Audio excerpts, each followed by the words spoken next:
ಸ್ನೇಹಿತರೆ ನಮಸ್ಕಾರ, ತಮ್ಮೆಲ್ಲರಿಗೂ ನಮ್ಮ ಯೂಟ್ಯೂಬ್ ಚಾನಲ್ಗೆ ಸ್ವಾಗತ. ಸ್ನೇಹಿತರೆ, ರೈತ ಫಲಾನುಭವಿಗಳಿಗೆ ಇದೀಗ ಬಂದ ಮಾಹಿತಿಯಾಗಿದೆ. ತಪ್ಪದೆ ಈ ಒಂದು ವಿಡಿಯೋನ ಸಂಪೂರ್ಣವಾಗಿ ನೋಡಿ. ಅದಕ್ಕೂ ಮುನ್ನ ನೀವು ನಮ್ಮ ಚಾನಲ್ಗೆ ಸಬ್ಸ್ಕ್ರೈಬ್ ಮಾಡ್ಕೊಂಡಿಲ್ಲ ಅಂದರೆ ಸಬ್ಸ್ಕ್ರೈಬ್ ಮಾಡ್ಕೊಳ್ಳಿ. ಹಾಗೆ ಈ ವಿಡಿಯೋಗೆ ಒಂದು ಲೈಕ್ ಮಾಡಿ, ಜೈ ಕಿಸಾನ್ ಎಂದು ಕಮೆಂಟ್ ಮಾಡಿ ತಿಳಿಸಿ. ಹಾಗಾದರೆ ಬನ್ನಿ, ತಡ ಮಾಡದೆ ಇವತ್ತಿನ ಈ ವಿಡಿಯೋನ ಸ್ಟಾರ್ಟ್ ಮಾಡೋಣ. ಹಾಗಾದರೆ ಬನ್ನಿ ಸ್ನೇಹಿತರೆ, ಮಾಹಿತಿ ಏನೆಂದು ನೋಡಿಕೊಂಡು ಬರೋಣ.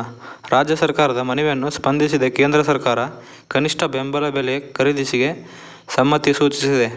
ಕೃಷಿ ಮಾರುಕಟ್ಟೆ ಸಚಿವರಾದಂಥ ಶಿವಾನಂದ ಪಾಟೀಲ್ ರವರು ಈ ಬಗ್ಗೆ ಮಾಹಿತಿಯನ್ನು ನೀಡಿದ್ದಾರೆ. ಗುಣಮಟ್ಟದ ಹೆಸರು ಕಾಳಿಗೆ ಪ್ರತಿ ಕ್ವಿಂಟಾಲ್ಗೆ 8,682 ರೂಪಾಯಿ, ಸೂರ್ಯಕಾಂತಿಗೆ ಪ್ರತಿ ಕ್ವಿಂಟಾಲ್ಗೆ 7,280 ರೂಪಾಯಿಯನ್ನು ಕನಿಷ್ಠ ಬೆಂಬಲ ಬೆಲೆ ಈಗಾಗಲೇ ಘೋಷಣೆ ಮಾಡಲಾಗಿದೆ.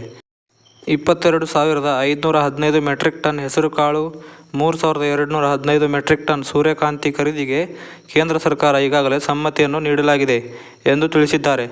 ಸೂರ್ಯಕಾಂತಿ ಮತ್ತು ಹೆಸರುಕಾಳು ಇಂದು ಖರೀದಿ ಮಾಡಲು ಈಗಾಗಲೇ ಖರೀದಿ ಏಜೆನ್ಸಿಗಳನ್ನು ರೆಡಿ ಮಾಡಲಾಗಿದೆ ಎಂದು ತಿಳಿಸಿದ್ದಾರೆ. ಈ ಒಂದು ಸೂರ್ಯಕಾಂತಿ ಮತ್ತು ಹೆಸರುಕಾಳು ಬೆಳೆಗಳು ಬೆಳೆದಿರುವ ಜಿಲ್ಲೆಗಳಿಗೆ ಜಿಲ್ಲಾಧಿಕಾರಿಗಳಿಗೆ ಟಾಸ್ಕ್ ಫೋರ್ಸ್ ಅನ್ನು ನೇಮಕ ಮಾಡಿ ಅಗತ್ಯ ಇರುವ ಕಡೆ ಎಲ್ಲ ಖರೀದಿ ಕೇಂದ್ರಗಳನ್ನು ಗುರುತಿಸಿ ನೋಂದಣಿ ಈಗಾಗಲೇ ಆರಂಭಿಸಲಾಗುವುದು ಎಂದು ತಿಳಿಸಿದ್ದಾರೆ. ಬಳಿಕ ತ್ವರಿತ ನೋಂದಣಿ ಮತ್ತು ಖರೀದಿ ಪ್ರಾರಂಭವಾಗಲಿದೆ ಎಂದು ತಿಳಿಸಿದ್ದಾರೆ. ಸ್ನೇಹಿತರೆ, ಈ ಕನಿಷ್ಠ ಬೆಂಬಲ ಬೆಲೆಯ ಬಗ್ಗೆ ನಿಮ್ಮ ಅಭಿಪ್ರಾಯವನ್ನು ಕಮೆಂಟ್ ಮಾಡಿ ತಿಳಿಸಿ. ಸ್ನೇಹಿತರೆ, ಮತ್ತೊಂದು ಅಪ್ಡೇಟ್ ಅನ್ನು ನೋಡೋದಾದರೆ, ಈಗಾಗಲೇ ದೇಶಾದ್ಯಂತ ರೈತ ಬಾಂಧವರು ಈಗಾಗಲೇ 17ನೇ ಕಂತಿನ PM ಕಿಸಾನ್ ಯೋಜನೆ ಹಣವನ್ನು ಪಡೆದಿದ್ದಾರೆ. ಹಾಗೂ ಈಗ 18ನೇ ಕಂತಿನ ಹಣಕ್ಕಾಗಿ ಸಹ ಎಲ್ಲರೂ ವೇಟ್ ಮಾಡ್ತಾ ಇದ್ದಾರೆ. ಅಂತಹ ರೈತರಿಗೆ ಈಗಾಗಲೇ ಸರ್ಕಾರ ಗುಡ್ ನ್ಯೂಸ್ ಒಂದನ್ನು ನೀಡಿದೆ. ಹೌದು ಸ್ನೇಹಿತರೆ, PM ಕಿಸಾನ್ ಯೋಜನೆಯ 17ನೇ ಕಂತಿನ ಹಣವನ್ನು ಜೂನ್ ತಿಂಗಳಿನಲ್ಲಿ ಬಿಡುಗಡೆ ಮಾಡಲಾಗಿತ್ತು. ಅದನ್ನು ಪಡೆದ ರೈತರು ಈಗಾಗಲೇ 18ನೇ ಕಂತಿನ ಹಣಕ್ಕಾಗಿ ಕಾಯ್ತಾ ಇದ್ದಾರೆ. ಅಂತಹ ರೈತರಿಗೆ ಸರ್ಕಾರ ಒಂದು ಗುಡ್ ನ್ಯೂಸ್ ಅನ್ನು ನೀಡಿದೆ.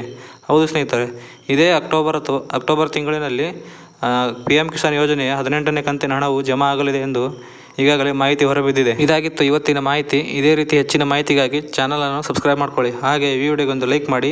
ಈ ಮಾಹಿತಿ ಎಲ್ಲ ನಿಮ್ಮ ರೈತ ಬಾಂಧವರಿಗೂ ತಲುಪುವ ಹಾಗೆ ಶೇರ್ ಮಾಡಿ. ಧನ್ಯವಾದಗಳು.